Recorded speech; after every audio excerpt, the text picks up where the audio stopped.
Seguimos pues incursionando, meditando, reflexionando sobre el carácter de Dios. Y recuerden que el propósito es ver la pertinencia que tiene conocer el carácter de Dios, cómo afecta nuestras vidas, el conocimiento del carácter de Dios. Eso es lo que hemos venido haciendo durante todo el año.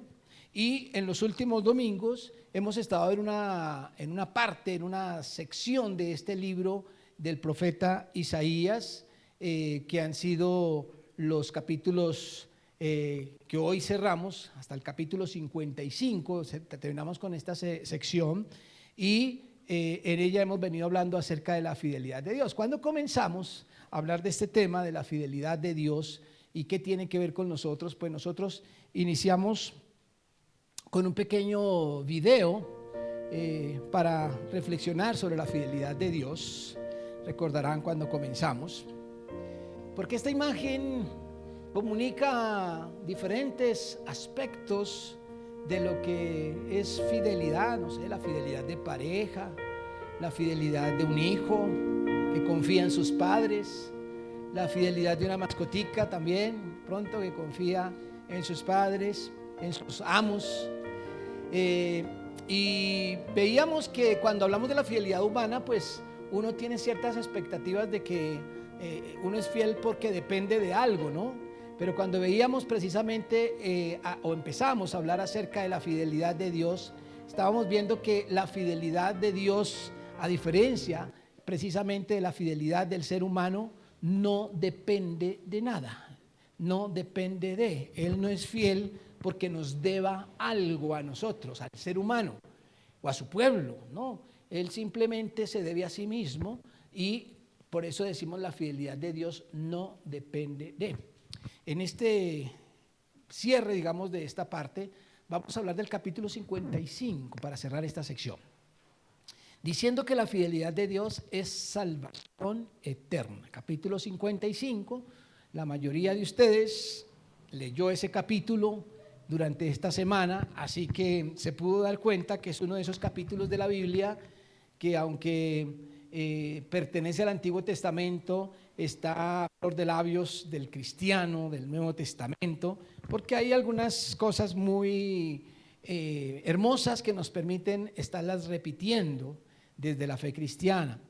Capítulo 55, así que yo les invito a que reflexionemos sobre este capítulo de una manera muy particular, y lo vamos a hacer mirando como una mezcla que encontramos aquí de diferentes porciones, pareciera como si fuera una colcha de retazos, pero vamos a darnos cuenta que hay una relación entre todos estos versículos. Pero voy a tomar pedacito por pedacito, comenzando por los primeros 3 versículos, que dice, comienza con una especie de proclamación, como si estuviera convocando a quien espera el profeta, o más exactamente Dios, que escuchen esta proclamación. ¿A quién está convocando y de quiénes espera ser escuchado? A los sedientos. Y entonces empieza a todos los sedientos, ¿no? como gritando, como convocando, como que paren oreja. ¿A quién? Los sedientos. Hemos venido reiterando que este libro y estos capítulos en particular van dirigidos al pueblo de Israel de la antigüedad. Pero cuando arranca con ese a todos los sedientos, pareciera como si abriera las puertas y dijera: este es un mensaje para todos los sedientos. Si ustedes me permiten parar allí, yo quise resaltar esa frase porque termina con 2 puntos, es como diciendo: escuchen los sedientos. Yo quisiera preguntarles si el mensaje es para ustedes. Es decir, ¿cuántos aquí están sedientos? Hay un buen grupo. Hay un buen grupo sedientos, ¿sí? Y bueno, a usted que está sediento, yo le pregunto, ¿y sediento qué significa? ¿Qué significa sediento? Primero que todo, ¿qué significa sediento? Al único que veo sediento aquí es a Germán. ¿Qué significa sediento?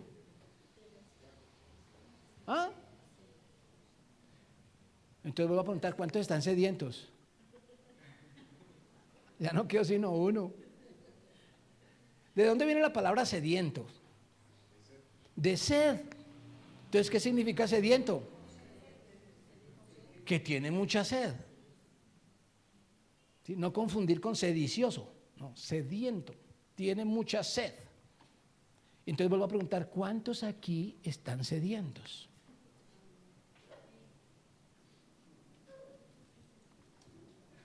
Yo no sé si valga la pena seguir leyendo el texto, porque es para los sedientos. Y no hay muchos. A ver lo que dijo amén. ¿Por qué está sediento? ¿De qué? ¿Quién dijo amén? Gloria, ¿por qué estás sedienta? ¿O de qué? ¿Estás sedienta de conocimiento? Pues en la universidad uno le calman esa sed. Ah, conocimiento de la palabra, muy bien. Bueno, ¿quién más? ¿Quién más está sediento de algo? Para que me diga, ¿de qué está sedienta, Laura? De que Dios crezca en ti, muy bien, gracias. ¿Alguien más que está sediento? Que me diga de qué está sediento. Sí, Carlos. ¿Estás sediento para comenzar a cambiar tu vida? Muy bien, gracias. ¿Quién más? Sí, Pati. Del conocimiento de Dios. ¿Alguien más? ¿Perdón? Conocer más a Dios. Bueno, conocimiento de Dios. ¿En qué se nota la sed de Dios?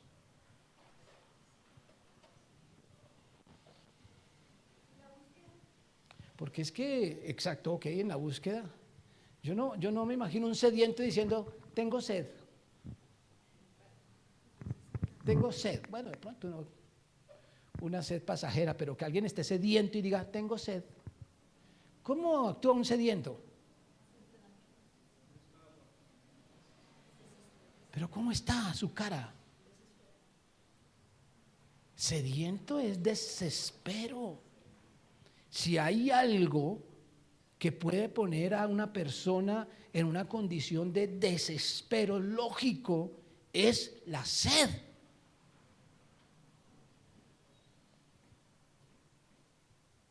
¿Ustedes qué prefieren? ¿Que se vaya la energía eléctrica o que se vaya el agua? ¿Pueden vivir sin energía eléctrica? Claro. ¿Pueden vivir sin agua? Imagínense, un ratico sin agua.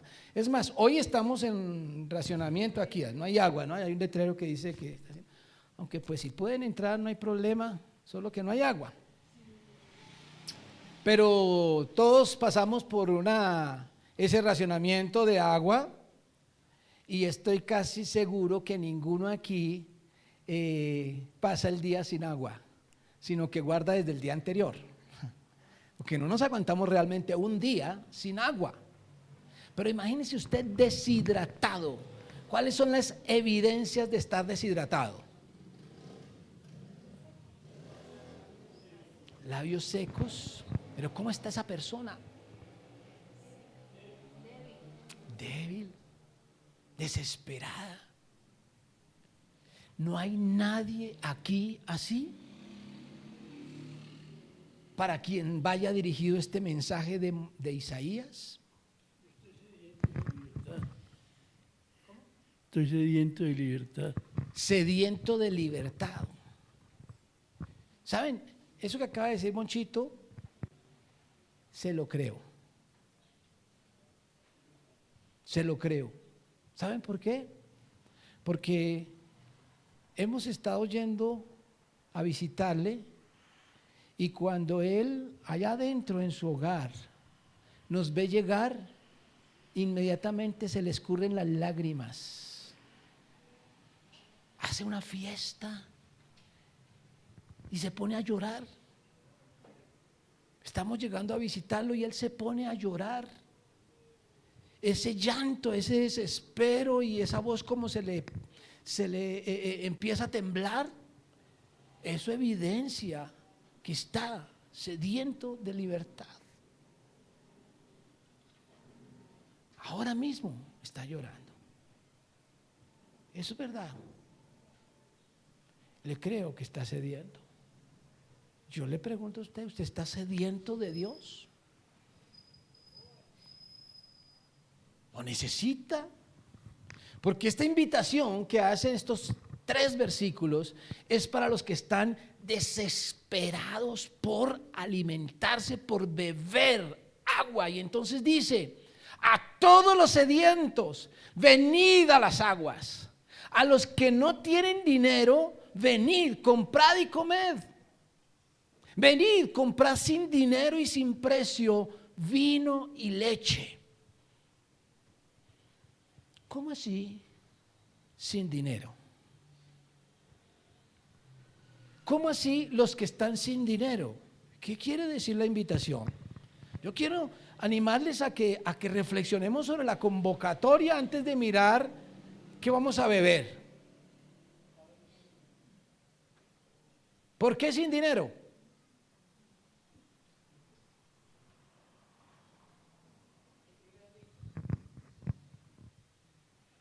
Porque lo que se está ofreciendo no se compra con dinero, y si tú no tienes dinero, no estás al margen de beber de esta agua que se está ofreciendo aquí.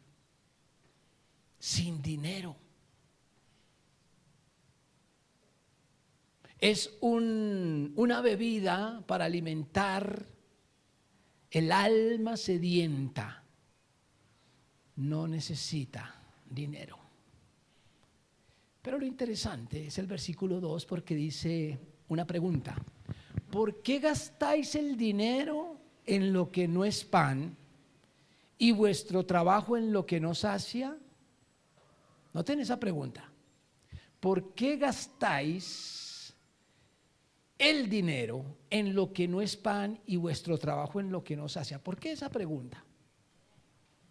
¿No les parece un poco contradictorio con lo que viene diciendo? Acaba de decir que la invitación es que compren sin dinero. ¿Por qué hay esta pregunta como crítica sobre gastar el dinero en lo que no sacia?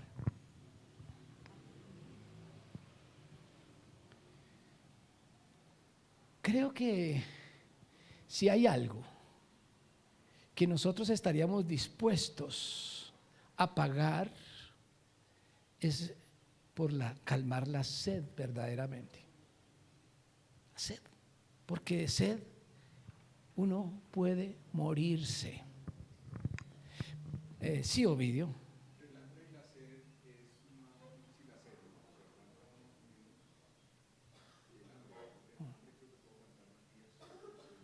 Ok, dice Ovidio que es posible aguantar un poco más el hambre, pero la sed es imposible. Si alguien está deshidratado, no va a aguantar mucho tiempo. Así que es supremamente peligroso estar sin hidratarse, ¿no? Pero miren lo interesante de esta pregunta: ¿por qué gastáis el dinero? Cuando viene hablando de los que están sedientos, y vuelvo a la pregunta inicial: ¿cuántos están sedientos? ¿Por qué? Porque resulta que a veces la sed de Dios no se refleja en los actos. Es fácil decir: yo tengo sed, y cantar. Inclusive hay canciones que hablan de tener sed de Dios, muy bonitas, y uno canta y hasta llora cantando. Pero la pregunta a veces que tenemos que hacernos es: ¿y qué estamos dispuestos a hacer y a dar por calmar la sed de Dios? Y a veces uno se encuentra con que uno dice, yo tengo sed de Dios, yo quiero saber más de Él, yo quiero estar más relacionado con Él, buscarle, alimentarme de Él. Pero a la hora de que ese alimentarse tenga un costo, no sé, material, emocional, físico, pues de pronto como que ahí decimos, no, pero no es para tanto. Yo tengo sed de Dios, pero está lloviendo, hoy no voy a la iglesia, por ejemplo. Voy a poner un ejemplo sencillo. No, es que está haciendo mucho frío. Estoy cansado, madrugué toda la semana y madrugar el domingo otra vez. Entonces uno dice, ¿tienes sed? Ahí tiene que cuestionarse si tiene uno sed de Dios. ¿Tengo sed de Dios? ¿Por qué gastáis el dinero en lo que no es pan y vuestro trabajo en lo que no sacia? Gracias. ¿Cuántas cosas en la vida implican inversión material y no nos cuesta mucho trabajo hacerlo? ¿En qué invertimos el dinero, como dice aquí el profeta? ¿En qué invertimos el dinero? ¿Cuánto cuesta el traje, el vestido? ¿Cuánto cuesta la educación? ¿Cuánto se invierte en educación? ¿Cuánto invierte un ser humano en la educación en su vida? Yo no sé si alguien haya hecho la cuenta. Por tanto se gasta en la educación que se inventó el ICETEX, para que tú te endeudes hasta más no poder para que te eduques. ¿Y quién lo hace? Pregunte cuánto vale una carrera y verá que uno queda, pero tengo tanta sed por estudiar que lo que sea.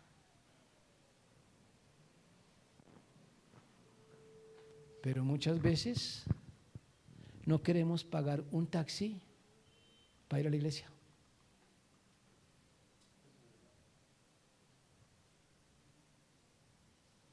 Un espectáculo, la recreación, la salud, todo cuesta. Aprovecho aquí para hacer una cuñita. Un retiro, 230,000 pesos. Uy, no. No, es que no tengo.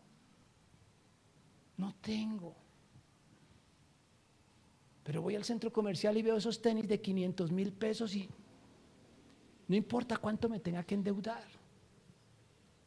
Pero las cosas materiales, lo que no sacia, lo que va a fenecer, le invertimos cualquier cantidad de dinero. Yo tengo sed de Dios, tengo sed de su palabra. ¿Cuánto vale esa Biblia? Está bonita. 250,000 pesos. Uy, no tan costosa. Deme una de 20,000. Y tiene lo mismo contenido, eso sí. Sí, una que sea. No, aquí no regalan Biblias, ¿cierto? Aquí no hay una que regalen, ya que estamos en el mes de la Biblia, porque es que no tengo plata para comprarme una de 100,000 pesos. Pero tengo una sed de Dios. ¿En serio? Sed de Dios.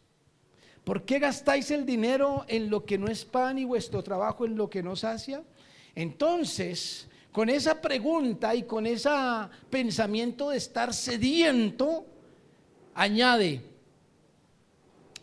oídme atentamente y comed del bien, y se deleitará vuestra alma con grosura. Inclinad vuestro oído y venid a mí. Oíd y vivirá vuestra alma, y haré con vosotros pacto eterno, las misericordias de David. Es una invitación a un pacto de vida eterna, a un pacto eterno que nos deja ver la fidelidad de Dios, no solamente con Israel, sino con todas las naciones. La invitación a los sedientos no es a un pueblo determinado, sino a todas las naciones. Pero esta forma en que Él suplica, oídme atentamente, comed del bien. ¿Qué es lo que está haciendo Dios? Está ofreciéndonos de beber. ¿Quién debería estar suplicando? El sediento. Pero aquí vemos suplicando es a Dios. Es una paradoja, es una contradicción. Si yo debería estar humillado, arrodillado, suplicando, Señor, dame de beber, Él está diciendo, venid a mí, como si fuera Él el necesitado.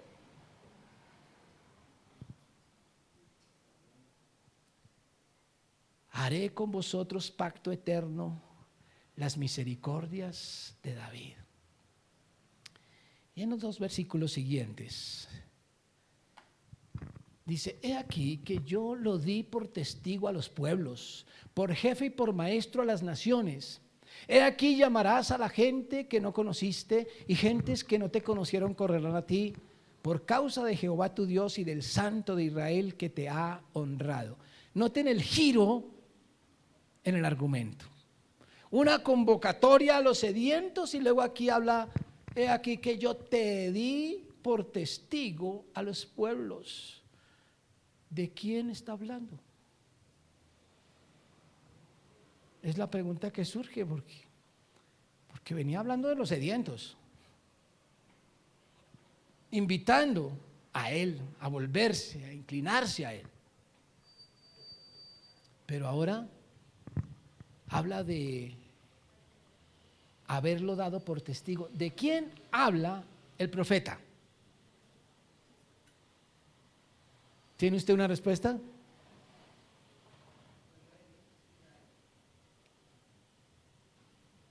¿Será del pueblo de Dios, Israel? Lo di por testigo a los pueblos, pero si el versículo anterior no viene hablando de alguien en particular, o tal vez sí. ¿A quién es el único nombre propio que se menciona en los versículos anteriores? David. Posiblemente sea David, ¿cierto? Termina diciendo esa primera porción, las misericordias firmes a David, y luego dice, he aquí que yo lo di por testigo a los pueblos. Sí, seguramente esté hablando de David, a quien puso como rey de Israel, y a través de su reinado y su papel con Israel fue testigo a los pueblos, jefe, maestro de las naciones. Pero el versículo 5 dice, he aquí llamarás a gente que no conociste, y gentes que no te conocieron correrán a ti, futuro, por causa de Jehová tu Dios y del Santo de Israel que te ha honrado. Primer versículo, el versículo 4 habla de pasado, pero el versículo 5 habla de futuro. Y aquí hay algo que me llama mucho la atención, porque cuando uno lo lee desprevenidamente y con una mentalidad desde el Nuevo Testamento, uno se imagina que está hablando desde Jesús, ¿cierto? He aquí que lo di por testigo a los pueblos, por jefe y por maestro de las naciones. Uno inmediatamente se relaciona con Jesús, pero no se me hace extraño, siendo que a Jesús es al que se le llama Hijo de David. Y el nombre de un rey, de un antepasado, de un patriarca, de un padre, suele utilizarse no solamente para él, sino para las descendencias. El Nuevo Testamento nos presenta a Jesús como el Hijo de David. Y cuando miramos a Jesús como Hijo de David, le aplica perfectamente lo que está diciendo este texto, como aplicó también a David, un hombre escogido por Dios conforme a su corazón. Pero en este texto nos parece que está ampliando el mensaje a todas las naciones y termina hablando de ser honrado. Lo fue David y lo fue Jesús. Hay un pacto davídico, hay un pacto que se origina allá en el Antiguo Testamento, pero que luego se magnifica en el descendiente de David, que es Jesús. Y ese Jesús estableciendo un pacto nuevo y eterno, no un pacto que pasa como Hebreos nos habla del pacto antiguo, sino un pacto que es hecho por aquel que es del orden de Melquisedec, un pacto eterno. Lo hizo Jesús muriendo por nosotros en una cruz. Y antes de hacerlo, se reunió con sus discípulos alrededor de una mesa, con un pan después de cenar, con una copa de vino, y representó su cuerpo y su sangre en ese pan y en esa copa,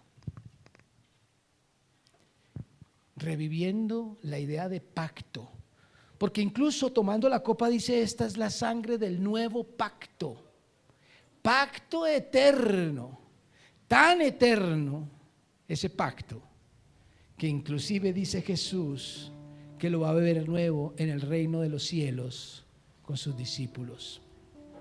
Yo quiero invitarles a que recordemos lo que Jesús hizo por nosotros a través de ese pacto.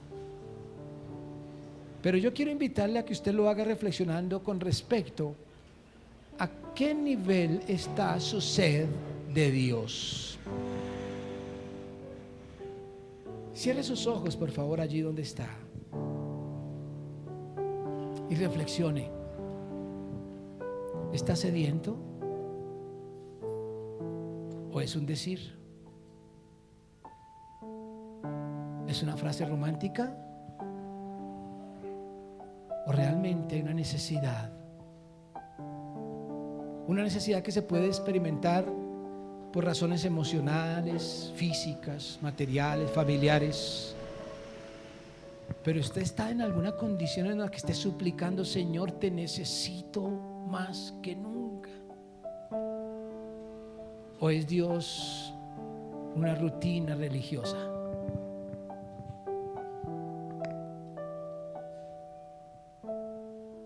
Yo le invito a que al tomar de este pan y de esta copa, usted piense en qué tan sediento está, y que al venir aquí para participar de estos elementos, usted lo haga con un corazón verdaderamente sediento y suplicante.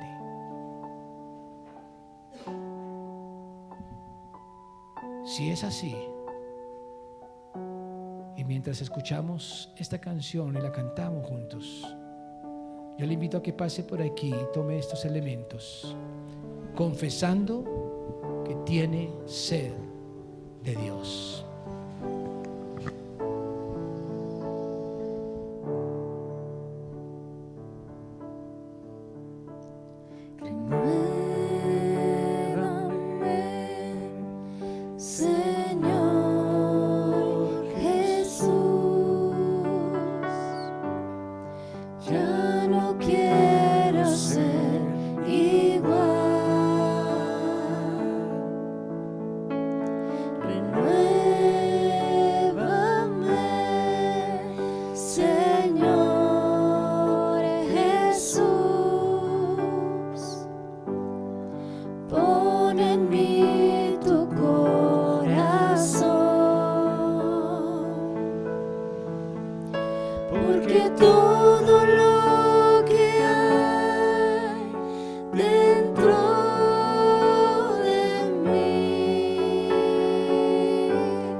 Señor, nos presentamos delante de ti, manifestando la necesidad que tenemos de ti.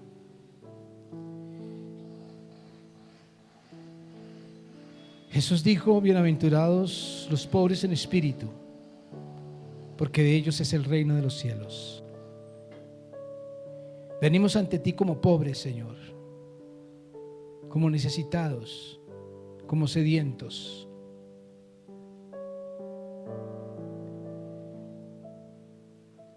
Separados de ti no podemos hacer nada, Señor. Y en esta mañana, de una manera simbólica, reconociendo la necesidad que tenemos de ti, participamos de este pan que simboliza tu cuerpo.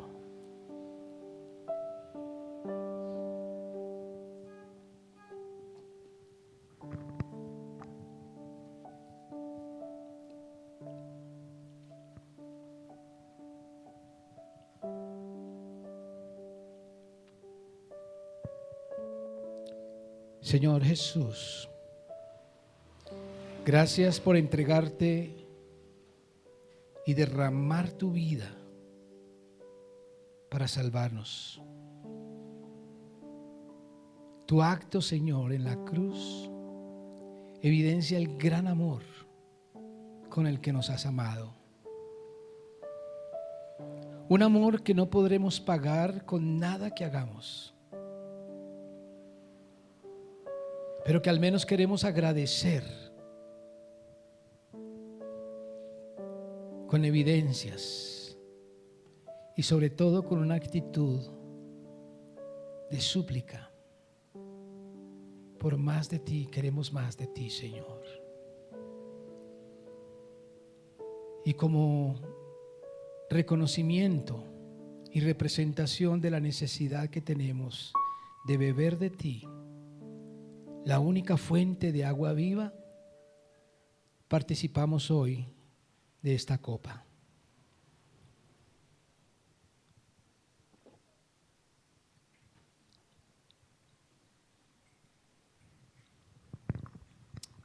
Amén.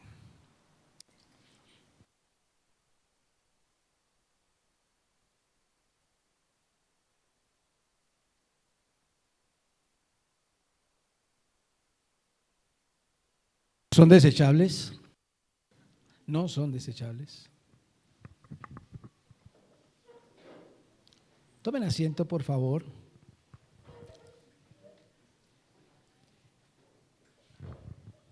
Y continuemos leyendo estos versículos después de este ofrecimiento, digamos, de parte de Dios. Dice el versículo 6 y 7: una vez más a forma de exhortación. Buscad a Jehová mientras puede ser hallado, llamadle en tanto que está cercano. Buscad a Jehová mientras puede ser hallado, llamadle en tanto que está cercano. Está relacionado estrechamente con a todos los sedientos venid a las aguas. Buscad a Jehová. Pero hay una especie de advertencia detrás de esta invitación con respecto al tiempo oportuno. Porque dice, en tanto que. ¿Eso qué implica? Que habrá un momento que será demasiado tarde. No solamente históricamente, sino también en la vida individual, personal, cada uno.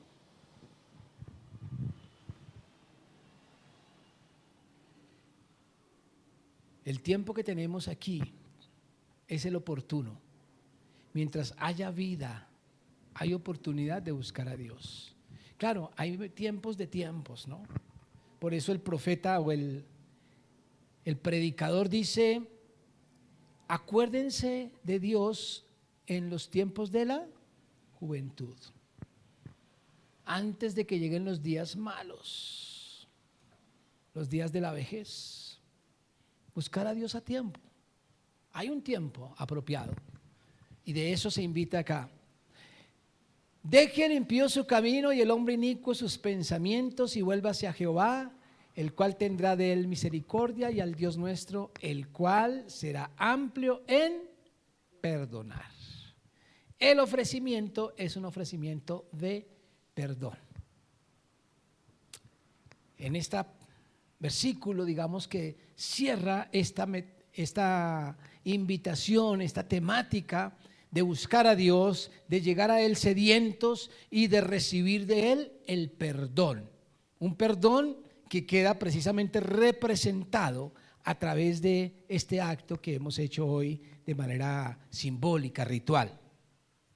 Pero luego llegan los versículos finales y parece que hubiera un cambio de tema nuevamente. Dice, porque mis pensamientos no son vuestros pensamientos, ni vuestros caminos mis caminos, dijo Jehová. Como son más altos los cielos que la tierra, así son mis caminos más altos que vuestros caminos, y mis pensamientos más que vuestros pensamientos. En primer lugar, uno se pregunta, ¿y esto qué tiene que ver con lo anterior? Como si hubiera cambiado de tema. Pero cuando miramos ese por qué, nos muestra que nos está dando una explicación a lo anterior. Es decir, para que entiendan la necesidad que tienen ustedes de Dios, dice el profeta, los sedientos. Para que entiendan eso, hay que entender que los pensamientos y los caminos de Dios son muy distintos a los nuestros, muy lejanos. Cuando yo miro una ilustración en la palabra de Dios, una parábola, una figura literaria, alguna cosa así como que no es literal o que no es narrativa, siempre trato de dejar elevar mi mente para tratar de ver algo. Yo no sé si a ustedes les pasa lo mismo, pero ¿qué imagen viene a su mente cuando ve estos versículos? Mis pensamientos no son vuestros pensamientos, ni vuestros caminos mis caminos. Pero el versículo 9 empieza la figura. Como son más altos los cielos que la tierra, así son mis caminos más altos que vuestros caminos, y mis pensamientos más que vuestros pensamientos. ¿Qué imagen viene a su mente? ¿Alguna imagen?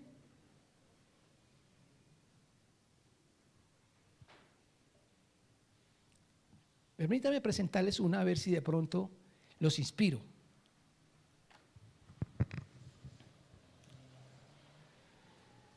Está hablando de los cielos y la tierra. Está utilizando ese contraste que hay entre el cielo y la tierra para representar la diferencia que hay entre los pensamientos y los caminos de Dios y los pensamientos y los caminos del ser humano. Y cuando usted ve ese contraste, que es el propósito del profeta, que veamos la imagen, ¿a qué conclusión llega? ¿Qué puede concluirse de ver esta imagen, ese contraste entre el cielo y la tierra? ¿Qué podemos concluir con respecto a los caminos de Dios y los caminos míos? ¿Qué conclusión saca usted? Hay una brecha impresionante, impresionante, un abismo. ¿Qué más? Muy diferente. Les voy a invitar a hacer un ejercicio. Imagínese usted allí en ese lugar, o en un lugar así donde ve el cielo y la tierra. ¿Qué de las dos cosas usted puede tocar o pisar, sentir y palpar? La tierra. ¿Puede tocar el cielo? El cielo está muy lejos, es intocable, inalcanzable. De tal forma que al mirar esta figura uno podría llegar a una conclusión. Los caminos y los pensamientos de Dios están tan distantes a los nuestros que es imposible conocerle. ¿O no ha usado usted de pronto estos versículos para animar a alguien que está pasando por una situación crítica? Y le dice, la persona dice, ¿por qué me pasa esto a mí? Y usted dice, no, pues los caminos de Dios uno no los puede conocer, entonces como que toca es aceptarlos y ya. En otras palabras, nos lleva a una especie de agnosticismo. A Dios no se le puede conocer porque está muy lejos. Pero eso no es lo que está diciendo el profeta, por una sencilla razón, que él no ha terminado la parábola. Hay que leer el resto de la parábola a ver si es eso lo que está diciendo. Miren lo que dice. Porque como desciende de los cielos la lluvia y la nieve y no vuelve allá, sino que riega la tierra y la hace germinar y producir y da semilla al que siembra y pan al que come, y aquí está la palabra clave, así será mi palabra que sale de mi boca. No volverá a mi vacía, sino que hará todo lo que yo quiero y será prosperada en aquello para que la envíe. ¿Qué está diciendo? Los cielos están muy distantes de la tierra, pero hay algo que desciende de los cielos y riega la tierra. Es decir, nos lleva a una imagen más como esta, donde vemos efectivamente el cielo cayendo sobre la tierra en forma de agua. ¿Y qué hace esa agua? Riega la tierra, la hace germinar, la hace producir, la hace dar semilla, alimento. Así que hay algo que comunica al cielo con la tierra. Cuando vemos esa imagen, entonces el profeta dice, así será, ¿qué? ¿Con qué está comparando la palabra? Con la lluvia y la nieve que caen. Es decir, sí, Dios piensa muy distinto del ser humano, pero Él se ha encargado de que eso que Él piensa y que Él ha diseñado distinto, nos llegue a la tierra. Así que en lugar de decir Isaías que es imposible conocer a Dios, está diciendo todo lo contrario. A Dios lo podemos conocer. ¿Mediante qué? Mediante su palabra. No tiene usted que quedarse sentado y diciendo, ay, quién sabe cómo pensará Dios. Yo tengo planes así y así, pero quién sabe cuáles serán los planes de Dios. Usted puede saber los planes de Dios en su palabra. Si usted, querido hombre, varón que está aquí, se limita a ser un hombre como en la tierra se imaginan que es un hombre, está muy lejos de la forma de pensar de Dios. Si usted, querida mujer, decide ser una mujer como todas las mujeres y como el mundo espera que sea una mujer, está muy lejos de la voluntad de Dios. Pero si usted como hombre o como mujer se acerca a la palabra de Dios a ver qué quiere Dios y qué espera Dios de un hombre, de una mujer, de un matrimonio, del sexo, del trabajo, de ser ciudadano, entonces usted puede hacer la voluntad de Dios, porque va a hacer lo que Él dice y no volverá a mí vacía. Así que, mis hermanos, este texto también nos permite darle una introducción a meditar en lo que es la Biblia para nosotros a propósito del mes de la Biblia. La palabra de Dios es la forma a través de la cual el Señor nos deja conocer su forma de pensar. No tenemos que quedarnos con Él, no podemos conocer a Dios porque Él piensa diferente. Hay una forma de conocer que piensa Dios. Por eso, y para terminar este tiempo de reflexión en la fidelidad de Dios, recordemos precisamente, digamos, cómo partimos, y es la forma como la fidelidad de Dios se expresa de una manera diferente en la palabra que como nosotros creemos que es fidelidad, ¿sí? Termina esta porción diciendo: porque con alegría saldréis y con paz seréis vueltos. Los montes y los collados levantarán canción delante de vosotros, todos los árboles del campo darán palmadas de aplauso. En lugar de la zarza crecerá el ciprés, y en lugar de la ortiga crecerá rayán, y será Jehová por nombre, por señal eterna que nunca será raída. Es decir, yo soy fiel a mi palabra, yo soy fiel a lo que le he dicho al pueblo, yo soy fiel a lo que he prometido a las naciones a través del Evangelio. Dios cumple su palabra. Eso nos muestra la fidelidad de Dios, y es por eso que dijimos hoy, como a manera de título, que la fidelidad de Dios es salvación eterna para todas las naciones. Y redondeando entonces lo que dice acerca de la fidelidad, recordemos estas frasecitas que nos permiten que nos quede claro qué es la fidelidad de Dios y lo separemos de lo que la gente piensa que es fidelidad.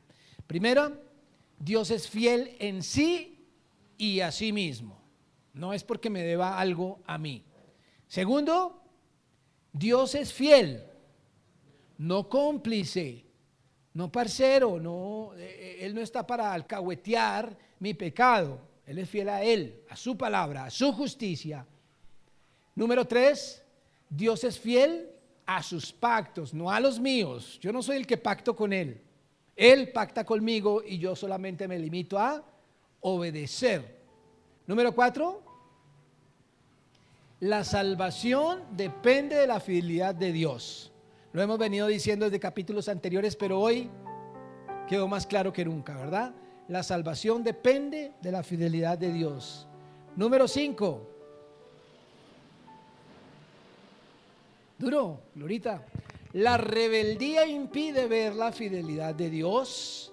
Número 6.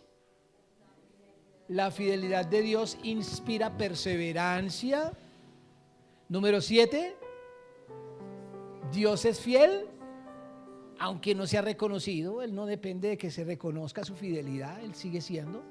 ¿Qué vimos hace 8 días? La fidelidad de Dios nos invita al arrepentimiento, y vamos a añadir una más para cerrar este estudio sobre la fidelidad de Dios. Dios es fiel a su palabra, así de sencillo. Él es fiel a su palabra. Él lo ha dicho: cielo y tierra pasarán, pero mis palabras no pasarán. ¿Usted cree eso? ¿Usted tiene sed de Dios? ¿Tiene sed de su palabra? Bueno, vamos a hacer un ejercicio muy sencillo para evidenciar esa sed de Dios.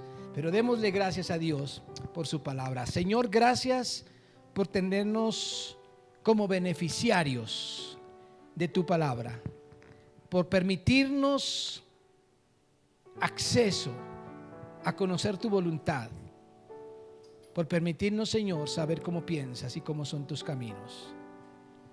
Y ayúdanos, Señor, a caminar siempre en esa revelación. Te lo pedimos en el nombre de Jesús. Amén. Amén.